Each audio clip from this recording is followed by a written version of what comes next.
Hello বন্ধুরা, আসসালামু আলাইকুম। স্বাগতম আলমোহিত ইলেকট্রিক চ্যানেলে। দেখতেই পারতেছেন আজকে আমি 6 ইঞ্চি একটি স্পিকার নিয়ে আনতে আপনাদের সামনে হাজির হলাম। তো এই স্পিকারটা কেটে গেছে, এটা আমরা কয়েল চেঞ্জ করব।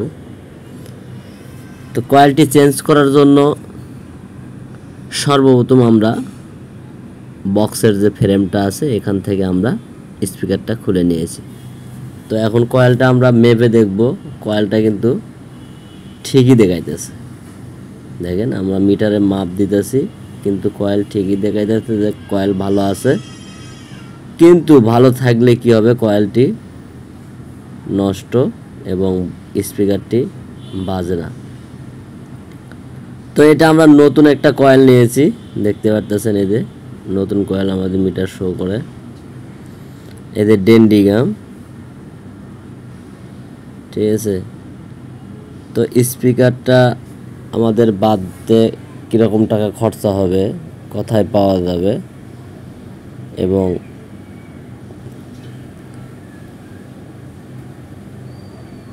স্পিকার বাঁধার পরে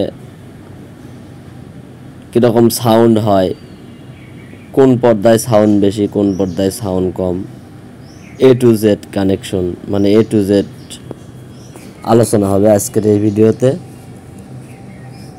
তো ভিডিওটি না টেনে ধৈর্য ধরে সম্পূর্ণ ভিডিও দেখুন।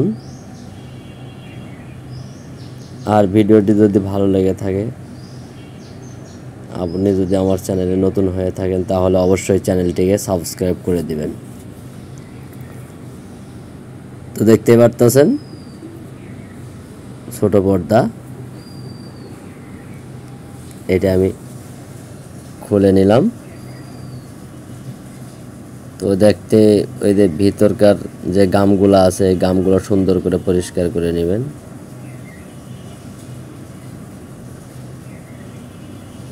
ঠিক আছে, তো দেখতে পাতে কানেক্ট ঠিক আছে, কিন্তু ওই দেখেন ভিতরে কয়েলগুলা মানে একটা আছে কেটে গেলে মানে নষ্ট বোঝা যাবে। তো আরেকটি কয়েল আছে পুরে আন্তরি শর্ট হয়ে গেছে, যার কারণে মনে করেন যে কয়েল মিটারে ঠিকই কইতেছে কিন্তু বক্সে সাউন্ড হবে না, শুধু ঘ্যার ঘ্যার ঘ্যার ঘ্যার এরকম শব্দ করবে, মানে কেমন যেন একটা শব্দ হবে, ঠিকমতো বাজবে না। তো এই কয়েলটা সর্বপ্রথম আমরা খুলে নিতেছি এবং নতুন কয়েল ফিটিং করব। তো আপনি যদি আমার এই চ্যানেলে নতুন হয়ে থাকেন তাহলে অবশ্যই চ্যানেলটিকে সাবস্ক্রাইব করে দিবেন এবং পাশে থাকা বেল আইকনটি বাজিয়ে দিবেন। দেশ এবং দেশের বাইরে থেকে যারা আমার এই ভিডিওগুলো দেখছেন এবং কে কোথায় থেকে ভিডিওটি দেখছেন অবশ্যই এই ভিডিওতে একটু কমেন্টে জানাবেন। তো দেখতেই পারতেছেন কয়েলটা একেবারে পুরে কালো হয়ে গেছে, ঠিক আছে।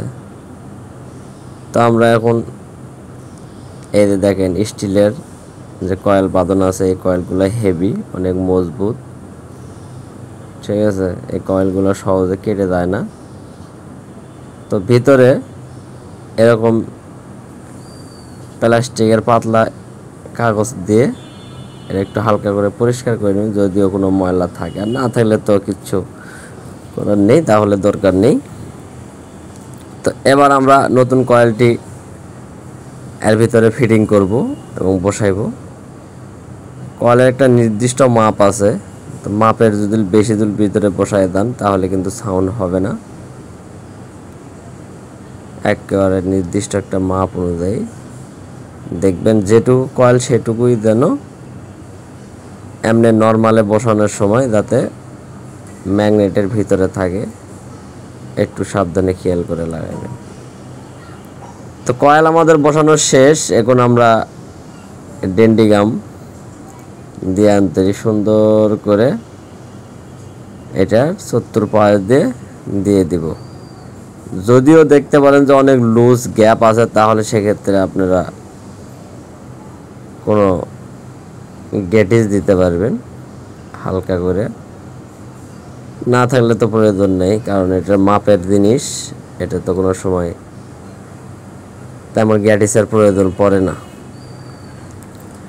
তো কয়েলটা সুন্দর করে, কয়েলের তারটা সুন্দর করে নিচ দিকে ভাঁজ করে দিয়ে এর সাথে দুইটা তার রয়ে গেছে, যে দুইটা টার্মিনাল, এই দুইটা টার্মিনালে সুন্দর করে পেঁচিয়ে সোল্ডারিং করে দিতে হবে, নইলে কিন্তু হবে না। ঠিক আছে, এই পর্দাটা হেভি পর্দা। তো আমি এই পর্দা স্পিকারগুলো অনেক বিট দেয় ভালো। আরেকটা আছে একবারে প্লেন পর্দা, এর বিট কম আসে, কারণ এই পর্দাগুলো অনেক ভালো। চাইলে আপনারা নিজেরাই কয়েল ফিটিং করতে পারবেন, সমস্যা নেই। এবং এই কয়েলটির দাম নিয়েছে মাত্র আমার থেকে 30 টাকা। ঠিক আছে, আমি আর আগে কিনছিলাম 20 টাকা, 15 টাকা, 18 টাকা, এখন আমার কাছে 30 টাকা নিয়েছে। আর ডেন্ডিগাম দুইটা নিয়েছে 100 টাকা, আমি দুইটা নিয়েছিলাম, একটা 50 টাকা।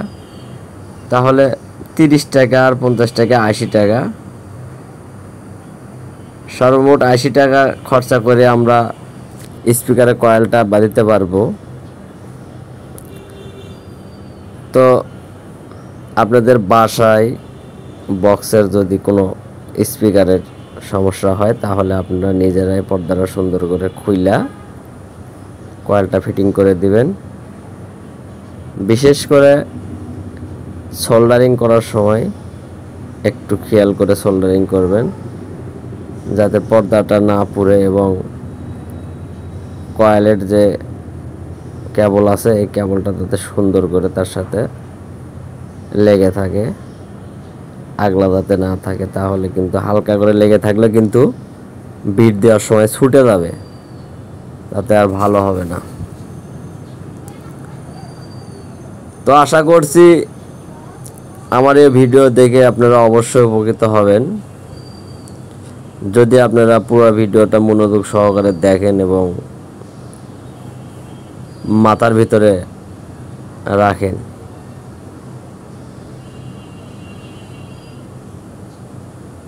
তো আমি দুইটা টার্মিনাল পেঁচিয়ে দিয়েছি এবং সোল্ডারিং দিয়ে সুন্দর করে সোল্ডারিং করে দিতেছি। তো আমি যেভাবে কাজ করতেছি ঠিক আপনারাও সেভাবেই কাজ করবেন, নইলে কিন্তু বাঁচবে না। ঠিক আছে, তো এখন আমাদের কয়েলটি ফিটিং করা শেষ। তো এখন আমরা এই দুই টার্মিনালের মাথায় ডেন্ডিগাম দিয়ে দিব। গামটা দিলে পরে বিট দেওয়ার সময় যাতে আগলা না হয়। ঠিক আছে, পুরো কেবলটা যাতে যখন বিট দিবে কিংবা গান বাজবে তখন কিন্তু পর্দাটা ধাপ পারে অনেক লড়ে, যার কারণে মনে করেন যে এটা গামটা ব্যবহার করা হয়।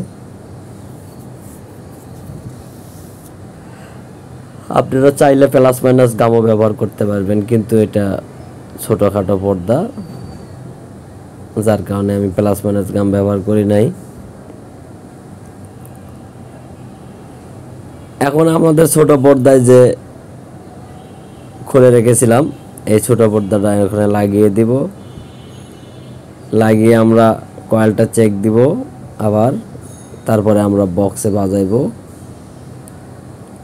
কীরকম হইল, ভালো হইল না কি হইল, এইটুকুলাই দেখবো আমরা। ঠিক আছে, তো যাক, এগুলো সুন্দর করে বসানোর পরে লাগানোর ফিটিং করা শেষ হইলে এখন আমরা ছোট পর্দাটি লাগিয়ে দিতেছি। এটা লাগানো হয়ে গেলে আমরা চেকিংয়ে যাব এবং পর্দাতে গামটা একটু না সূক্ষ্ম করে হালকা, বেশি একেবারে বেশি দেওয়ার প্রয়োজন নাই, হালকা করে কিন্তু সুন্দর করে ফিনিশিং করে দিয়ে দিবেন, তাহলে জিনিসটা সহজে ছুটবে না এবং ভালো হবে।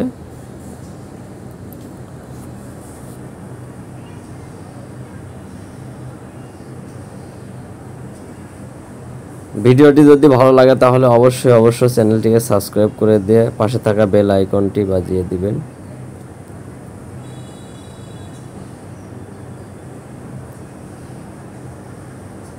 দেখতে পারতেছেন আমাদের কিন্তু অলরেডি লাগানো শেষ। তো আমরা এখন চেক দিব এবং কীরকম বিট হয় গান হয় সেটাই দেখব।